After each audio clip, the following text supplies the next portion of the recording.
அஸ்ஸலாமு அலைக்கும் ஃப்ரெண்ட்ஸ். இந்த மூணே பொருளை வச்சு குட்டி பசங்களுக்கான ஒரு ஹெல்த்தியான ஸ்நாக்ஸ் செய்ய போகிறோம்.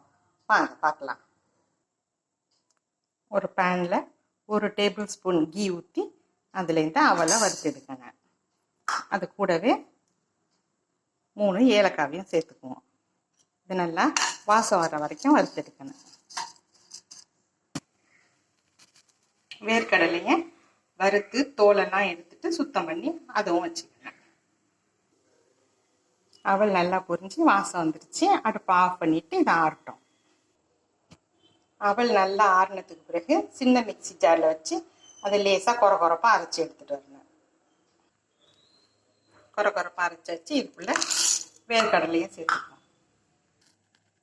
அது கூட நாட்டு சர்க்கரை, அவலும் வேர்க்கடலையும் 1 கப் எடுத்துச்சு, நாட்டு சர்க்கரை 1/2 கப்பு. இது எல்லாத்தையும் பொடி பண்ணி எடுத்துகிட்டு வருவோம்.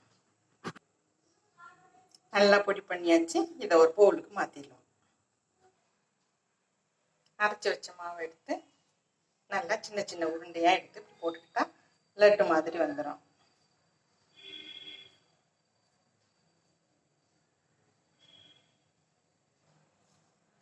எல்லா மாவுலையும் உருண்டை போட்டு எடுத்துப்போம். எல்லாம் ரெடி பண்ணியாச்சு. இது ஸ்கூல் போகிற பசங்களுக்கு 2 லட்டு கொடுத்தாவே அன்றைக்கி ஃபுல் டே நல்ல எனர்ஜியோடு இருப்பாங்க. நீங்களும் ட்ரை பண்ணி பாருங்கள்.